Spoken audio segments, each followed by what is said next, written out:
A review of the Wildlife Bill to expand the devolution of responsibility and authority to CRIMA was what got the leadership of the Community Resources Management Area Association to the doorstep of the BUSAC Fund. Broadly, the Wildlife Bill lacked some considerations that could better place concerns of members of CRIMA in its concept and tenets. For instance, the bill excluded trees from its concept of wildlife, and this largely affected the very existence of members of CRIMA in the southern parts of the country. As IUCN, our problem or our issue has to do with dealing with natural resources for the benefit of the community.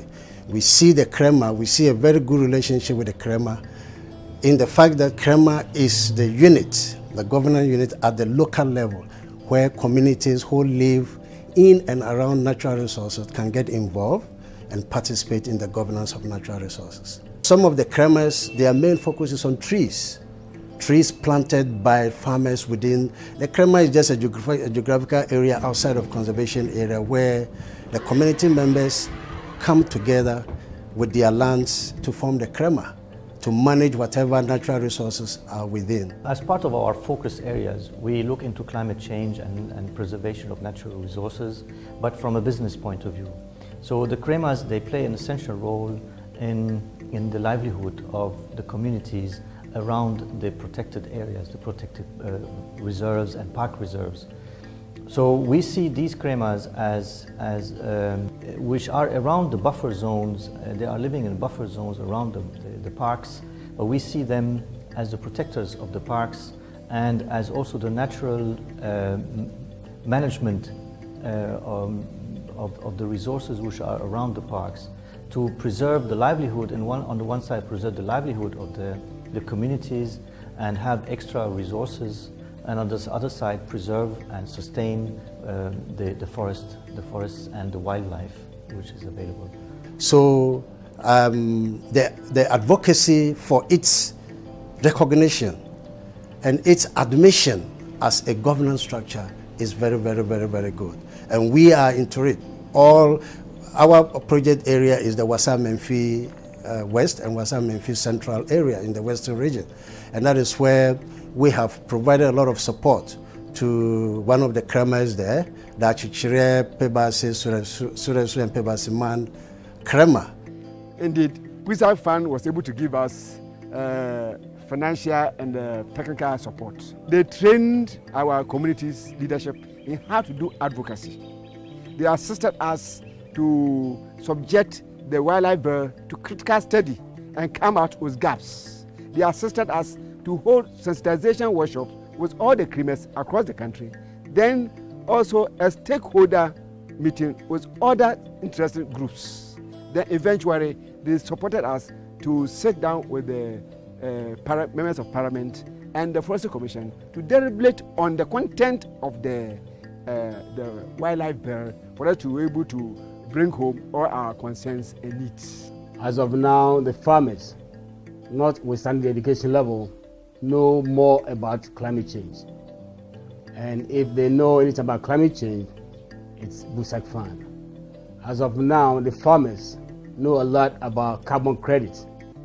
And if they know about carbon credit, it's BUSAC Fund. As of now, the farmers know a lot about this global climate change. And if they do anything to reduce carbon emissions, then it's BUSAC Fund. I think BUSAC Fund couldn't have come at a more opportune time. The interest in this concept has really heightened over the last few years because we have realized that challenges related to so many issues like tenure, the CREMA as a concept or as a framework provides an opportunity for us to be able to work around these challenges. And so the BUSAC Fund coming in at this time to help, CREMAs and other organizations that are supporting CREMAs in various capacities, I think is very welcoming. A draft wildlife bill seeks to strengthen the Community Resources Management Area Association's CREMAs, but it still fails to address some concerns and needs of CREMA members and also provide the CREMA concept the legal grounds for the implementation of other new innovative mechanisms such as RED+, which stands for Reducing Emissions from Deforestation and Forest Degradation, as well as Conservation, Sustainable Management of Forests, and enhancement of forest carbon stocks, climate adaptation and mitigation, smart cocoa landscape management, among others, that allow for greater local participation in the governance and management of natural resources in creamers. As the bill stands now, it lacks the wherewithal to harmonize the existence of the animals and the trees. If you look at the first certificates that were issued, it was Certificate of Devolution of Management Responsibility Authority for Wildlife. Now it is Certificate of Devolution for Management Responsibility Authority for Natural Resources. So now it embraces trees and all that. We have helped them now. The bylaws are almost published now to really give it the legal backing, or to make it authentic, even though they have a certificate of devolution which was given to them by the Ministry of Lands and Natural Resources. That is devolving power of managing the natural resources into the hands of. So advocating for their uptake is really good. So the beauty of this work through BUSAC is actually very simple, but the impact of it is phenomenal, and the impact of it actually affects people's lives and therefore the economy of Ghana. With the support of IUCN, a lot of processes have been taken through, for the bylaw to be given. We have done consultations with all the people within the creamers and all that. We've gone through the assembly process of getting the appropriate subcommittee to look at the bylaws. The executive committee has looked at it. The General Assembly has accepted it. So everything is fine. I think the BUSAC Fund has allowed the Achechere Sureso Papersman Creamer Cooperative Association, representing all the creamers across the country, to be able to advocate for the expansion of the devolution of rice to manage their natural resources. And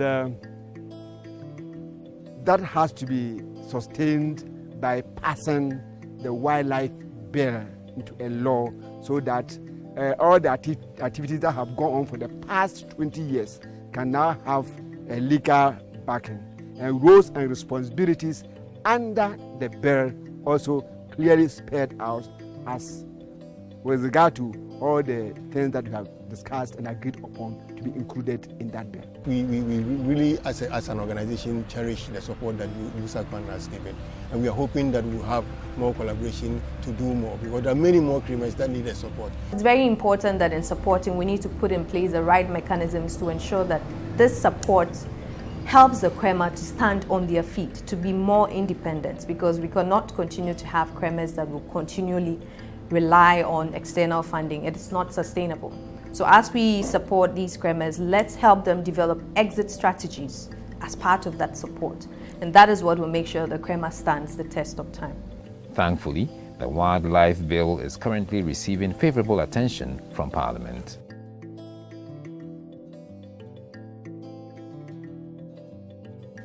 The issue of documentation of farmlands around the Ankasa protected area was a real headache for the Amokwao Community Resources Management Area Association, which led them to the BUSAC Fund for support. This resulted in constant conflicts among farmers and staff of wildlife divisions of the Forestry Commission. Before we go to BUSAC Fund, there were too much quarreling, too much troubles by demarcation, because the boundaries were not really documented. And sometimes a chief will die, and the next chief who will come and say that, new king, new law, your farm is too big, I have to share with you, or this one, I don't know where, where is your papers, what proves that? There was too much allegation, so when we started, everybody was very happy to see that we are going to demarcate. We made some questionnaires, and we went around everybody telling his history, how he managed to get the land, how much did he pay, what was the year, and what agreement was made, if there's any problem fighting. Most of the time, many farms were sometimes the same land will be for about 2-3 people. The complexity of the situation was what informed the Amokwao Creamer to seek the advocacy support from the Busak Fund. So we made advocacy about land issues. I mean, we were trying to see that everybody will have his land documentation, his land well documented. And we went to Busak, we went to Busak, and Busak helped us with money. Some people was thinking that even to build a house, you don't need to have a documentation. We were able to tell people how necessary a site plan or documentation is. So I think Busak Fund has been helping a lot. When we started advocacy, we were able to see that everybody have making his demarcation even before they put it on the site plan. We come to the farm, we check, make the boundaries clear so that when the surveyors will come, they can measure it. Everybody was very happy. I like to see the results of these projects myself, and with this project I've been able to see that on the ground it is making a difference. It's making a difference to the lives of people in Ghana, and so I think this is an approach that is worth us supporting. What is very important for us is that the Creamers have legitimized their presence and have, through constructive dialogue with the local district assemblies, have now bylaws that prevent poachers and bush burning in the areas where they live. So this gives them access to a natural resource, so they can also, the animals within proximity of their communities, the wild animals will be able to walk freely, and this will encourage tourism for them. It will also allow them to have sustainable forest management, and this impact is, of course, has a very positive effect on the climate change areas and will prevent logging and will prevent bush burning, which has a destructive impact on wildlife and the natural resources in Ghana. We have planned for the next phase. We are going to put special emphasis on 2 areas, and that is agriculture, which is closely linked to what we have been doing so far in Busak. And then we're also going to look at energy efficiency and green growth. Busak found, I think, many Ghanaians or many associations have been able to talk, or at least bring out what they are feeling. Because Busak found it is difficult. Nobody, can talk. They are voiceless. Busak Fund should exist to continue to provide vulnerable communities with the opportunity of advocating for issues that concern them, issues that limit their professional and occupational concerns. So for 10 years, Busak Fund has done a lot, and I believe that going forward they do more.